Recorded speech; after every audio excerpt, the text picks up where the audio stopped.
안녕하십니까. 저는 오늘 커리어 멘토링 수업에서 발표를 하게 될 장혜진이라고 합니다. 오늘 발표에서는 제가 했었던 연구 주제 중에 어, 설명 가능한 인공지능 기반의 특허 신규성 분석이라는 주제에 대해서 말씀드리고자 합니다. 연구 주제에 대해서 말씀드리기 전에 저의 간단한 백그라운드에 대해서 말씀드리고 시작하겠습니다. 저는 동국대학교 산업시스템공학과 학사로 입학을 하고 학석사 연계과정을 윤병훈 교수님을 지도 교수님으로 졸업을 하였고 석사를 졸업한 이후에 유통기업 중에 하나인 성다이소의 경영기획 부분에서 2년간 일을 했고 일을 하고 그리고 다시 학교로 돌아와서 같은 교수님 밑에서 박사과정을 올해 2월에 마치고 현재 작년 겨울부터 조지아텍 공공정책학과의 과학기술 혁신 정책을 하는 파트에서 포스닥을 하고 있습니다.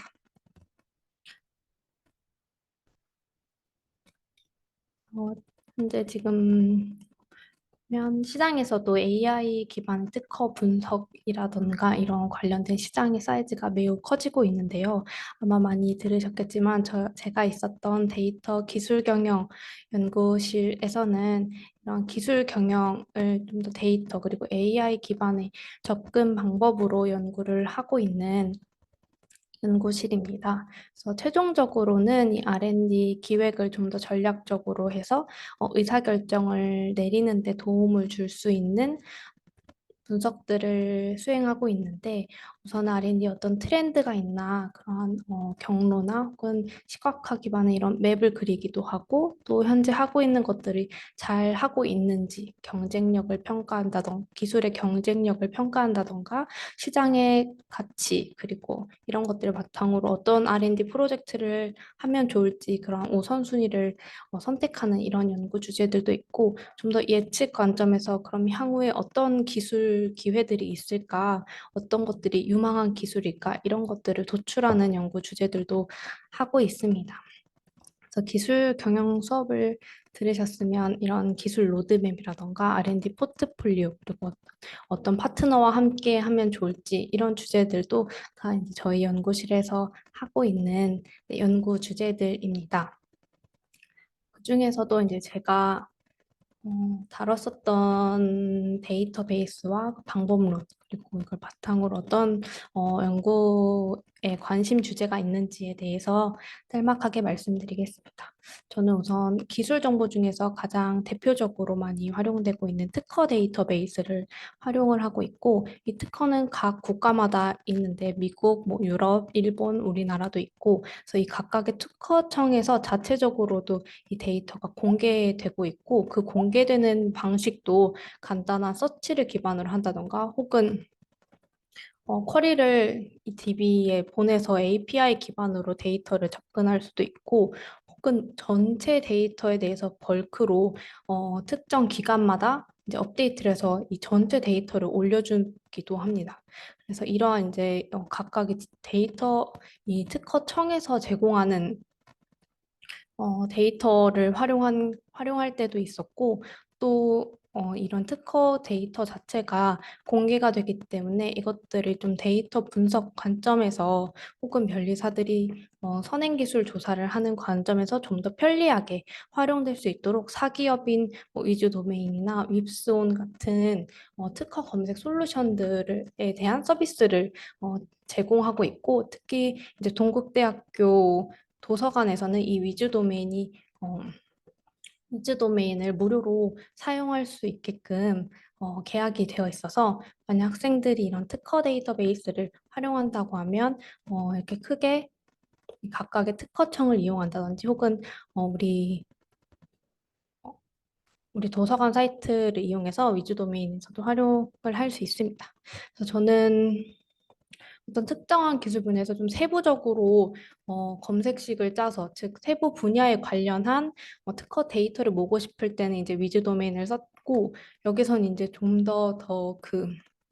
큰 텍스트인 특허의 명세서라고 하는데 그런 상세한 부분들은 여기 데이터 안에서 받기가 어려서 이 벌크 데이터를 다운받거나 이 API를 써서도 데이터를 모아서 사용을 하였습니다. 그래서 이 특허나 이 밖에도 우리 연구 논문들 그 자체도 데이터베이스가 될 수 있고 뉴스 아티클이라던가 SNS 이런 부분들은 이제 웹에서 웹 스크래핑을 통해서 데이터를 모아가지고 그것을 이제 분석용 자료로 활용을 하였습니다. 그래서 제가 이제 주로 활용한 데이터들은 다음과 같고 이렇게 이제 일종의 이런 문서에서 얻을 수 있는 정보들을 이제 서지 정보라고 하는데 예를 들어 특허다라고 하면 특허의 제목, 이게 언제 출원됐는지 그 날짜, 누가 했는지 출원인, 그리고 그 기술들이 각각의 또 분류 코드, 그 기술 분야에 대한 정보를 담고 있는 코드들도 있고 또 텍스트 형태로 제목이나 요약, 청구한 그리고 상세 그 설명들 이런 텍스트 정보들도 갖고 있고 또 각 특허는 또 기존에 있었던 관련된 특허를 인용을 하게 됩니다. 그럼 인용 같은 경우에는 인용과 피인용이라는 일종의 네트워크, 그래프적으로도 표현될 수 있는 데이터이기 때문에 이 특허 하나의 데이터베이스라고 하더라도 다양한 데이터 형태, 를 포함을 하고 있습니다. 그래서 그 데이터 형태에 맞춰서 이 방법론을 또 적절하게 활용을 해야 되는데 제가 주로 활용했던 것은 이 텍스트 쪽, 그래서 어떤 기술들이, 어떤 기술의 내용들, 어떤 아이디어들이 이 특허에 있는지를 좀 더 체계적으로 또 방법론적으로 분석하기 위해서 자연어 처리나 그리고 요즘 랭귀지 모델, 임베딩이나 혹은 이런 것들을 바탕으로 인풋에 활용을 해서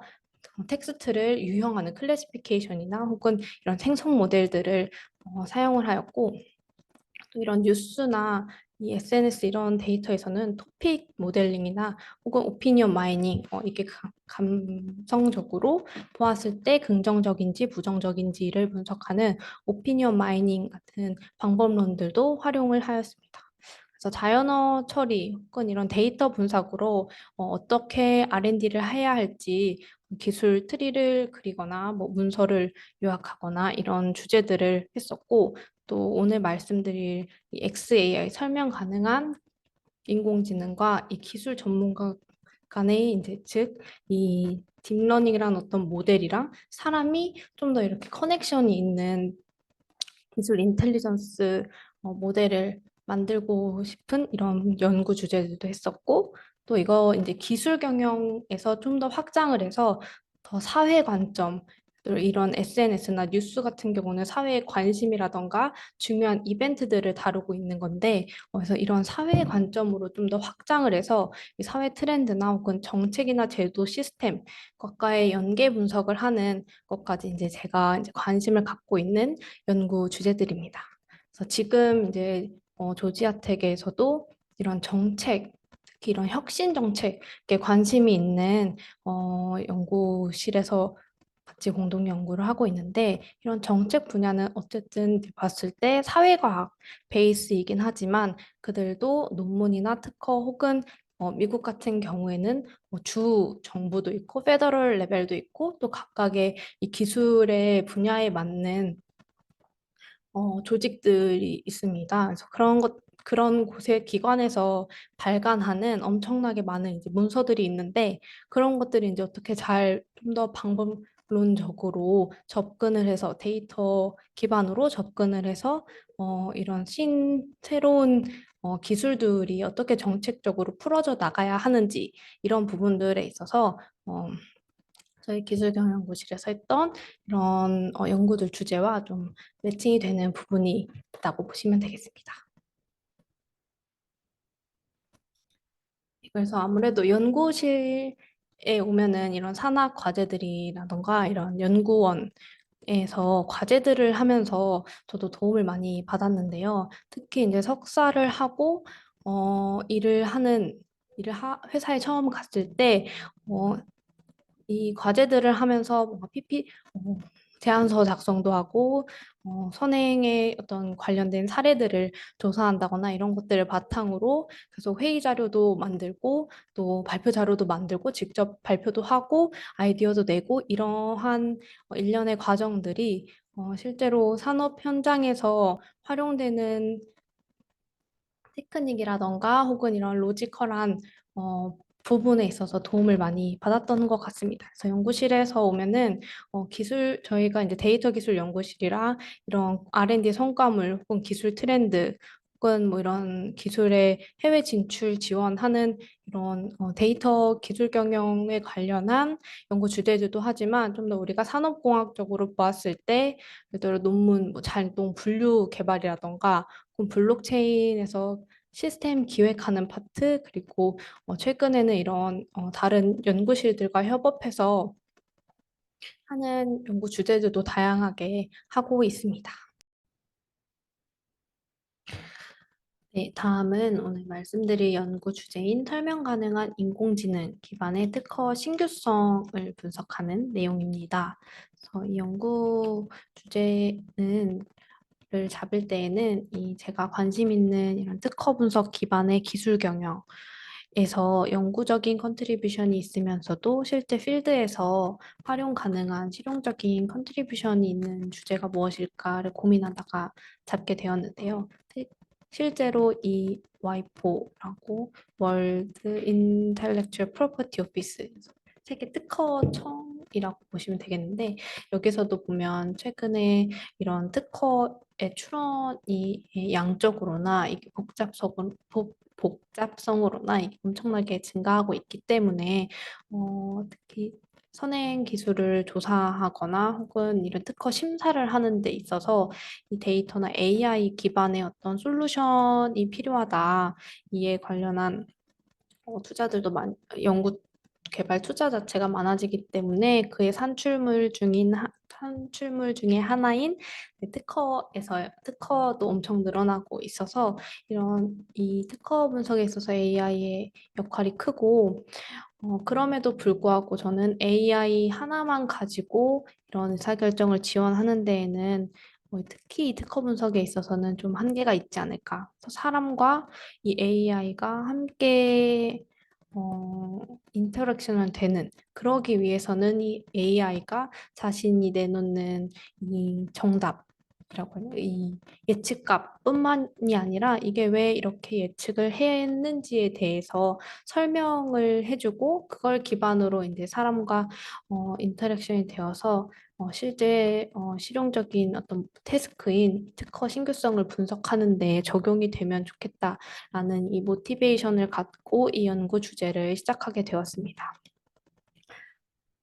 네, 그래서 이 기술 경영에서 텍스트 마이닝이나 이런 딥러닝 기반의 연구 관심도나 이 중요도가 매우 높아지고 있는데, 그래서 제가 이제 관심 있었던 게 이 기술 정보라는 것이 다른 문서와는 다르게 이 기술적인 용어 자체도 복잡하고 또 도메인 특화된 언어들이 있고 특허 같은 경우는 그 글을 읽으면 실제 우리가 쓰는 말과는 좀 다른 특허만의 또 특징이 있기 때문에 이 특허 문서에 맞는 이 텍스트 마이닝에 필요한 기법들이 무엇일지 이 자연어 처리, 어떤 전 처리나 후 처리를 하는 데 있어서 특허 정보만의 특징을 갖는 어떤 연구가 있어야 되고 그걸 기반으로 이제 어떻게 이 AI나 딥러닝들이 적용이 될지, 그리고 그게 이제 단순히 모델만이 결과가 아니라 이게 실제로 어떤 디시전 메이킹에 도움을 줄 수 있는 툴이 되려면 이 AI가 설명 가능한 결과를 제공해야 되고, 그렇다면 이게 결국에는 의사결정에 도움을 주기 위해서는 사람과 어떤 협력하는 형태로 발전해 나가야겠다라는 흐름으로 이 제 연구 주제들을 점점 더 심화해 나가는 방식으로 연구를 수행을 했었습니다. 그래서 이 마지막으로 이제 한 이 XAI와 이제 사람과 협력해서 특허 신규성을 분석하는 이 논문 주제가 이제 오늘 말씀드릴 주제입니다. 그래서 특허 평가 같은 경우에는 대부분 이 특허의 어떤 정량적인 지표나 이게 또 금액적인 가치 뭐 이런 것들을 평가를 하는 것들이 일부 있었지만 크게 많진 않았고 특히 이 특허 심사 같은 경우에는 이렇게 특허의 뭐 기준들이 있습니다. 산업상으로 이용할 수 있는지, 신규한지, 진보한지 이런 건 요건에 따라서 평가를 하게 되는데 이때 선행기술 그 전에 이제 출원된 엄청나게 많은 이 특허들을 다 봐서 너가 진짜 너가 지금 내려고 하는 이 특허가 이 요건들에 있어서 우수한지를 이 심사관들이 다 하게 되었는데요. 다만 이게 이미 엄청나게 많은 특허들이 있는데 이걸 사람이 다 일일이 보고 하기에는 이 선행기술 조사, 이 작업 자체가 엄청나게 많은 시간도 들고 또 그 기술적인 전문성도 필요로 하고 그렇기 때문에 이 부분은 이미 쌓여져 있는 특허, 즉 이 빅데이터 그리고 많이 지금 CS나 자연어 처리 분야에서 진화된 모델들이 계속 AI 모델들이 나오기 때문에 이런 것들이 같이 합쳐지면 사람에게 즉 이 심사관들에게 혹은 R&D 기획자들에게 도움을 줄 수 있는 모델을 만들 수 있겠다. 그래서 이 XAI와 사람 간의 협력형 모델을 개발을 하고자 하는 것이 이 연구의 목표였고 어, 이 설명 가능한 AI에 대해서 설명을 좀 더 드리자면, 특히 이 사람이랑 협력하는 이 루프에 대한 간략한 이 컨셉추얼한 그림입니다. 그래서 어, XAI 사람 협력형 모델은 크게 세 파트로 설명을 할 수가 있는데, 먼저 이 모델이 설명을 제시하는 겁니다. 이때는 이 설명을 어떤 범위로 할지, 일부 할지, 뭐 모델 자체 글로벌로 할지, 그리고 이 설명을 제시하는 방법을 이 모델 스스로가 학습하는 과정에서 설명도 만들어낼지 아니면 모델 학습을 완전히 다 끝낸 후에 추가적으로 뭔가를 더 돌려서 이 모델의 설명을 뽑아낼지 이런 기법들의 구분이 있고 그 다음에 이렇게 이제 제시된 이제 설명이 있다라고 하면 사람이 이제 피드백을 모델에게 다시 주게 됩니다. 그래서 이 사람은 이 모델이 제시한 아웃풋과 또 그 설명들을 보고 이 사람을 그럼 어떻게 구성할지 이거를 일부 선택된 사람으로 할지 뭐 어떻게 클라우드 소싱으로 할지 뭐 이런 방법들이 있고 이 피드백을 제시할 때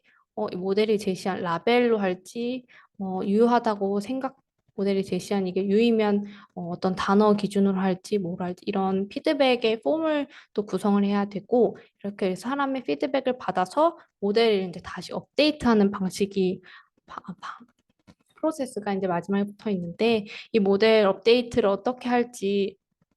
대한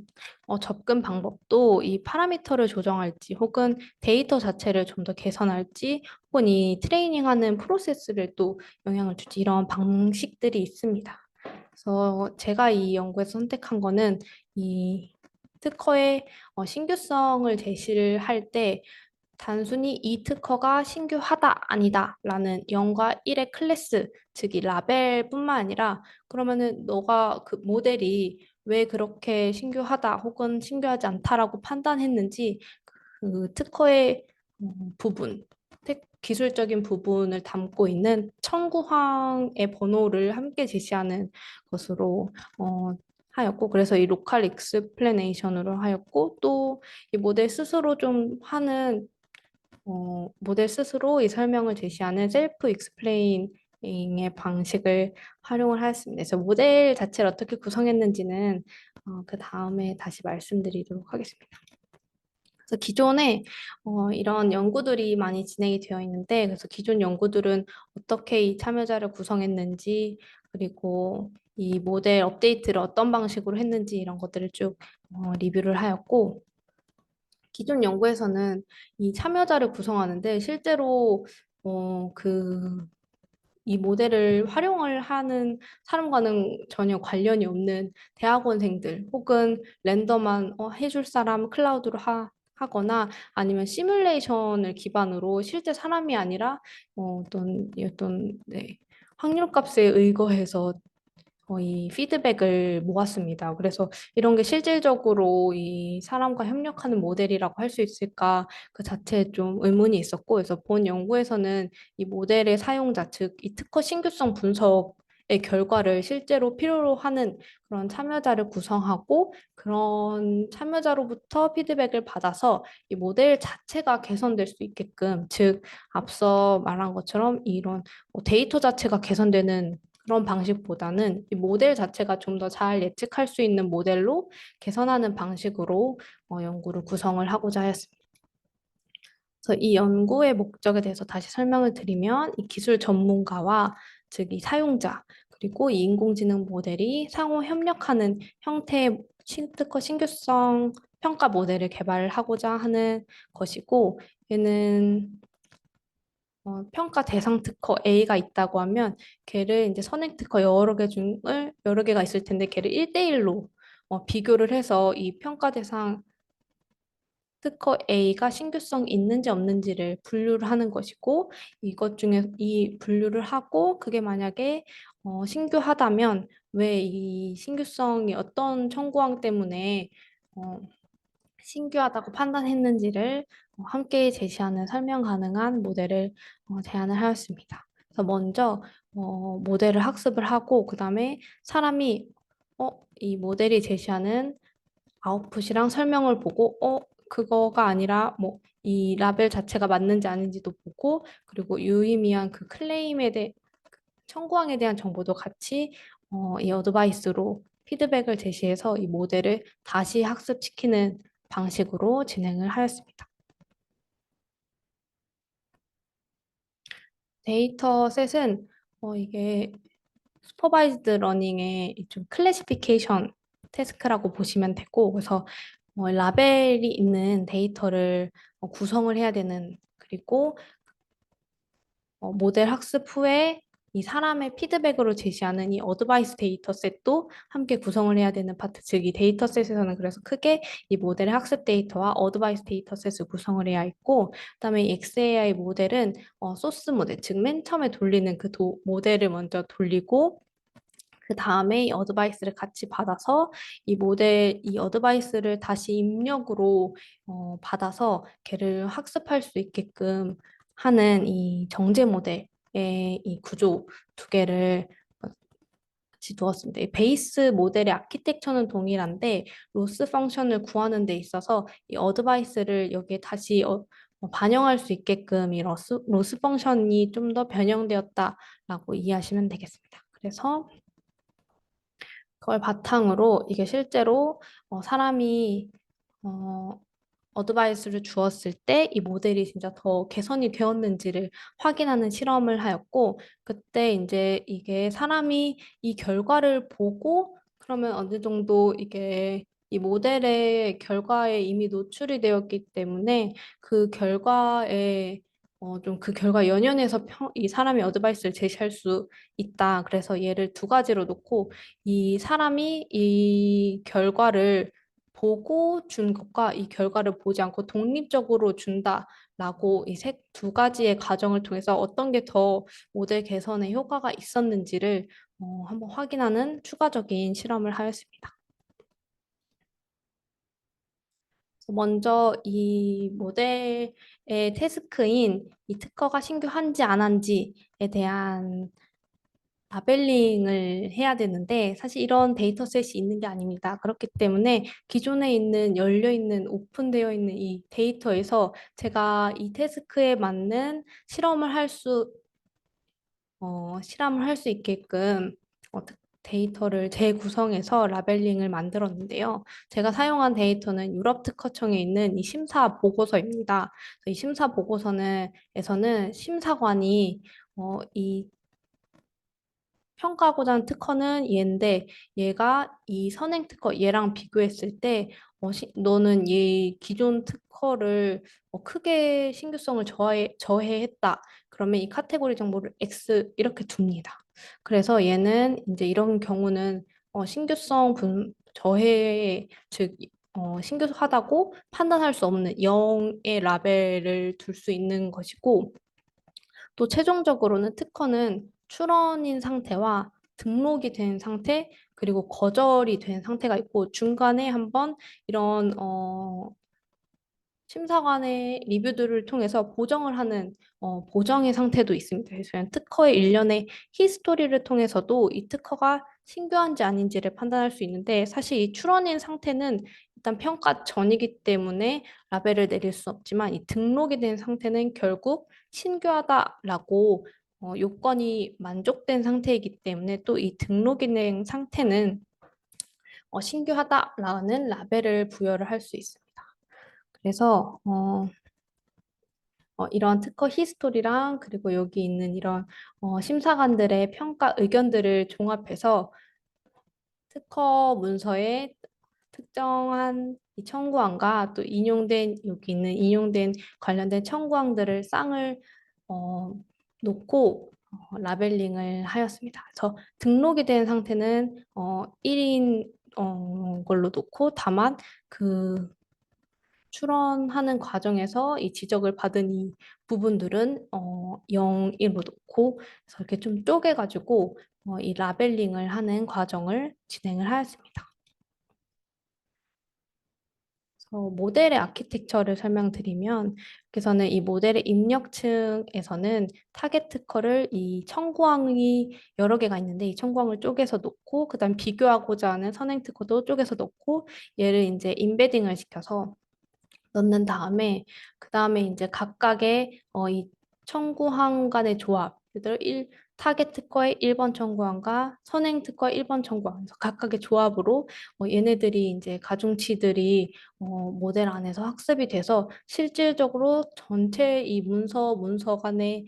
쌍을 비교하는 관점에서 이게 신규한지 아닌지를 판단하는 아웃풋 레이어로 구성이 되어 있습니다. 그래서 이 검정색으로 표시된 부분이 이 소스 모델의 아키텍처이고 이 소스 모델이 완전히 이제 돌아간 다음에 이 사람의 어드바이스를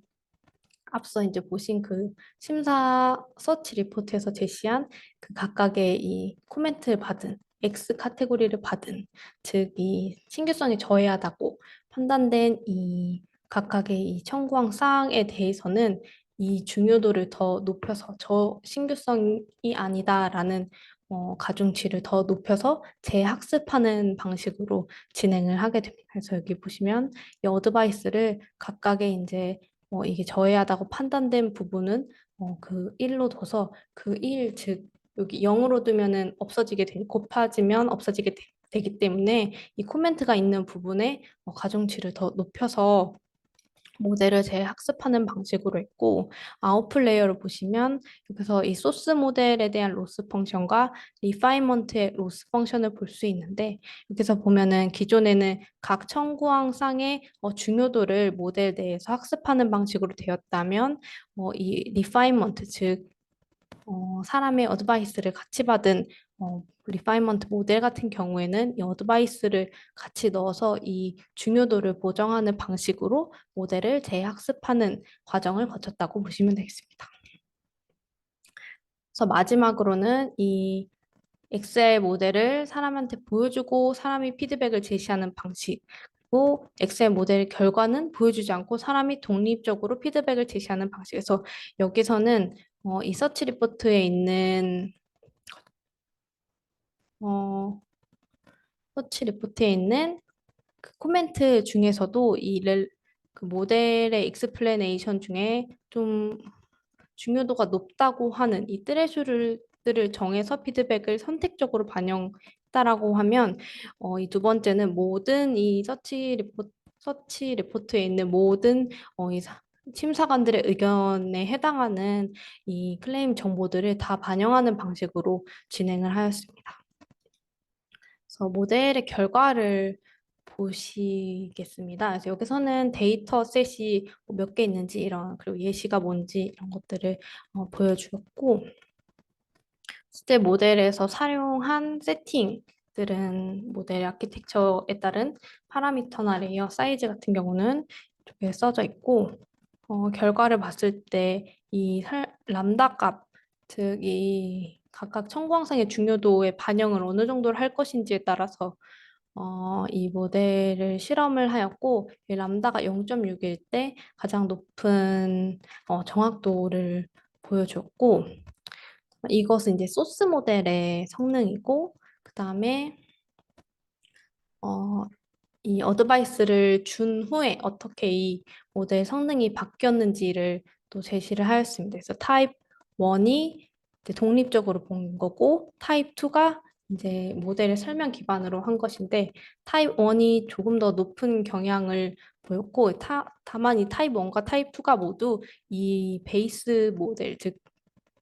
리파인먼트를 했을 때 어쨌든 모델이 더 성능이 좋아졌는데 그 중에서도 타입 1, 즉 모든 코멘트를 다 반영한 게 더 좋은 성능을 보였지만 사실 그 차이가 그렇게 크진 않아서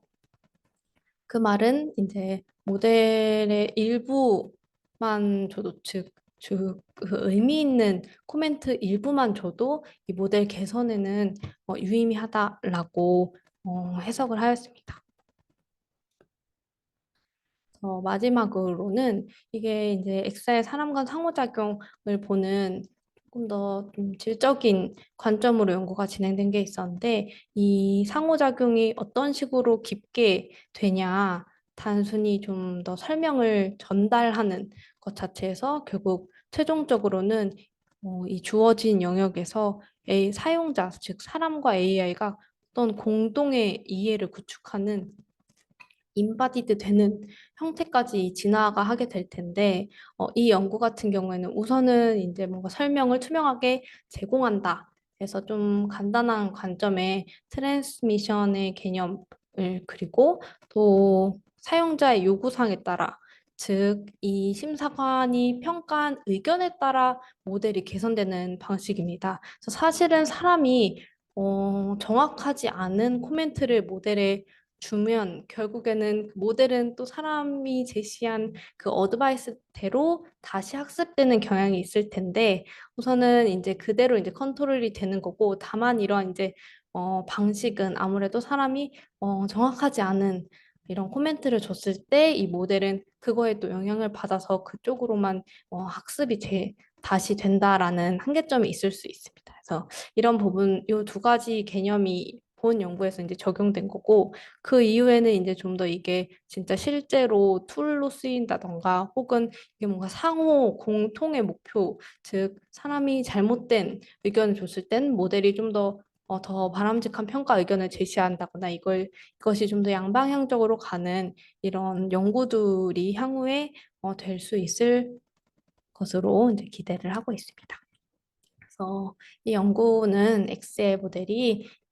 실제 사용자, 여기서는 좀 심사관을 좀 타겟팅으로 했지만 심사관뿐만 아니라 이런 특허를 실제로 출원하고자 하는 기업이나 혹은 다른